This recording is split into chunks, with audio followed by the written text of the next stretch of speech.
سپس مؤلف اندر بیانی قیام لیل سخن میگوید. قیام لیل این نماز شب است. نماز تهجد گفته می شود، قیام لیل گفته می شود، نماز شب گفته می شود. نی بر طالب علم لازم است که این را هم مد نظر خود بگیرد. قیام شب میفرماید که امر الله رسوله صلی الله علیه و سلم ان یقوم لیل. الله رسولش را صلی الله علیه و سلم را امر کرد که نماز شب را برخیزد و فرمود یا ایها المزمل قم اللیل الا قلیلا. ای جامه بر خود پیچیده، ای کسی که بر خود لباس پیچیده ای یا که بر خود لباس رو پیچانیده ای، قم اللیل الا قلیلا، برخیز شب را. قم اللیل، شب رو برخیز، اندکی از شب رو برخیز یا که جز اندکی از شب رو یا قسمت شب رو برخیز. قم اللیل الا قلیلا نصفه او انقص منه قلیلا.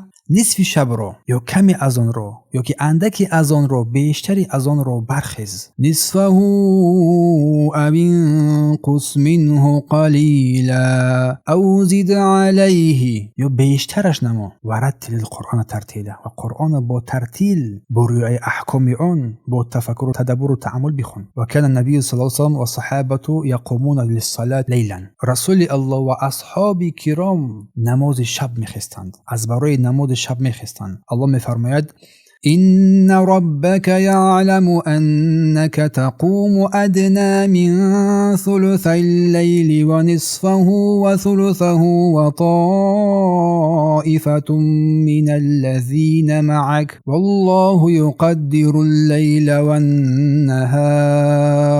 و در این آیه مبارکم الله سبحانه و تعالی ذکر می نماید در بین این که رسول الله صلی الله علیه و سلم نماز شب میخواست، از خواب بیدار میشد، نه نماز میخوند. این ربک یعلم، بعد روز که پروردگار تو میداند یک قسمت شب روز از برای نماز برمیخیزه. بندگان رحمان الله سبحانه و تعالی آنهایی است که شبها رو با سجده و قیام نزد پروردگار خود میخوانند، میگذارند. سیاکی شب رو، نصف شب رو، و یک طایفه از مردم دیگری با همراهی او صلی الله علیه و سلم هستند که نماز را ادا می‌نمایند. نه تنها خودش. و رسول الله صلی الله علیه و سلم عتب نبی صلی الله علیه و سلم من ترک قیام لیل. این که رسول الله صلی الله علیه و سلم کسانی که نماز شب را ترک میکردند بر آنها عتب تنبیه میداد، بر آنها تنبیه میداد. قال عبدالله ابن عمرو ابن عاص، عبدالله ابن عمرو ابن عاص فرمودند که رضی الله عنهما قال لی نبی صلی الله علیه و سلم، بر من رسول الله صلی الله علیه و سلم فرمود یا عبد الله، ای بنده الله، ای بنده الله، لا تکن مثل فلان، ای بنده الله مثل فلانی مباش، ای بنده الله مثل فلانی مباش. کان یقوم اللیل، شب زنده داری میکرد، شب میخست. فترک قیام اللیل، سپس قیام لیل را ترک نمود. روایت بخاری و مسلم. سپس قیام لیل را ترک نمود. این رو بخاری، این حدیث رو بخاری در کتاب تهجد باب در بیان مکروه بودن ترک قیام لیل، مکروه بودن ترک قیام لیل برای آن کسی قیام لیل میخست ذکر مینماید. و همچنین مسلم در کتاب صیام، در کتاب روزه باب در بیان نهی اینکه انسان تمام سال را روزه بدارد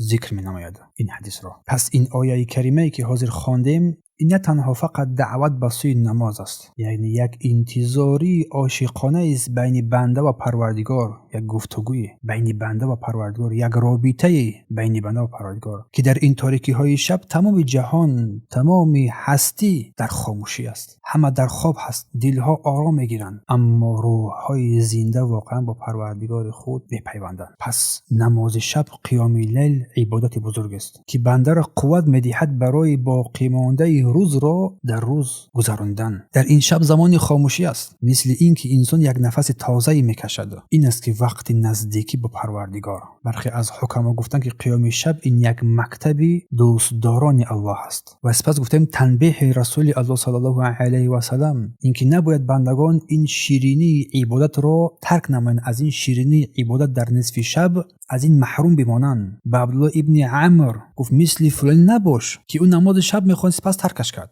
یک تنبیه است. معلوم است که هر کسی نوعی از نوعهای عبادت رو دوست می‌دارد. شاید کسی تلاوت قرآن رو خوب دوست می‌دارد، شاید کسی ذکر الله رو دوست می‌دارد، شاید کسی نماز شب رو دوست می‌دارد. هر که هر عبادتی رو در قلبش یک آرامش پیدا هست، ولی که تلاش نمو انا همین آرامش حقیقی رو در این نیمه شب به دست بیاری. خستگی خود رو با این ذکر یاد الله در این شب دور بسازی. برای این تنبیه رسول الله بیانگر آن است که یک نعمت بزرگ رو اگر انسان نماز شب رو ترک کرد، یک نعمت بزرگ رو از دست داده است. سپس در نقطه سوم مؤلف می‌فرماید که علی المسلمی، بر مسلمان لازم است ان یغتنم کل لیلة، غنیمت بشمارد هر شب رو غنیمت بشمارد و هر شب رو آخرش رو غنیمت بشمارد با نماز و با استغفار.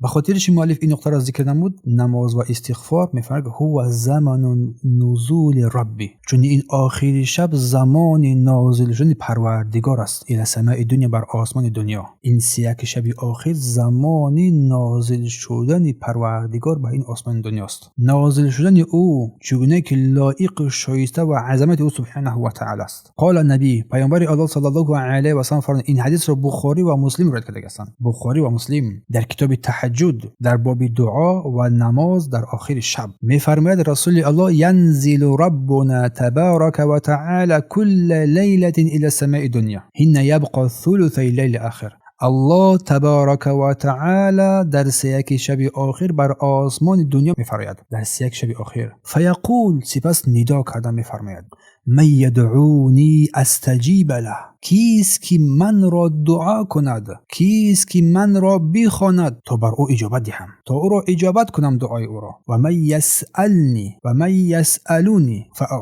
فاعطیه، و کیست که از من طلب نماید تا که بر وی عطا کنم. و من یستغفرنی، کیست که از من طلب آمرزش کند فاغفر له، او را ببخشم. و چهارم قیام اللیل من اسباب دخول جنه، بلکه انمی قیام لیلی که شاید ما اهمیت ندهیم سببهای داخل شدن تو ای بنده جنت رو میگردد. چون رسول الله گفتن در حدیث بالا کیست که من رو بخواند تا جواب بدهم، کیست که هر چی بخواهد تا بر او بدهم، کیست که طلب آمرزش نماید تا او را بیامرزم. الله سبحانه و تعالی میفرماید که تتجافى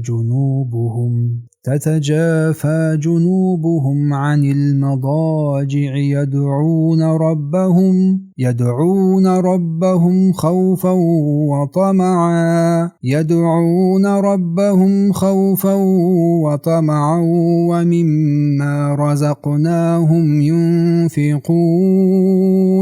تتجافى جنوبهم عن المضاجع، آنها از جایگاه‌های خود، از جایگاه‌های نرم خود برمیخیزند، جایگاه‌های نرم و گرم خود را دور میکنند، از برای عبادت الله برمیخیزند. یک نماز شب، از برای نماز شب خواب را ترک میکنند. یدعون ربهم خوفا و طمعا، پروردگارشان را از روی ترس و امید رحمت دعا میکنند، از برای اون نماز میخوانند و از آن چیزی که برای آنها نفقه داده شد آن را برای الله انفاق میکنند، نفقه میکنند. و در دام الله میفرماید که فلا تعلم نفس ما اخفی لهم من قرة اعین. اینجاست نقطه. پس هیچ کس نمیداند چه یک شادی چشم برای آنها پنهان کرده شده است، چه یک شادی برای چشمان آنها پنهان شده است. جزاء بما كانوا يعملون. این نقطه آخر از این آیت کریمه هم خیلی مهم است. جزا، پاداش آنها به آن سبب آن کارهایی که انجام میدادند. پس عمل لازم بود است. اعمال انسان است که با سبب آن انسان داخل بهشت میگردد. انسان بی عمل راه ندارد برای بهشت. و رسول الله صلی الله علیه و سلم روایت ابن ماجه فرمودند یا ایها الناس، ای مردم افشوا السلام، سلام را افشا کنید، سلام را آشکار کنید، سلام را پهن کنید. و اطعموا الطعام، و مردم را غذا و طعام بدهید. وصلوا الارحام، وصله رحم را پیوست کنید.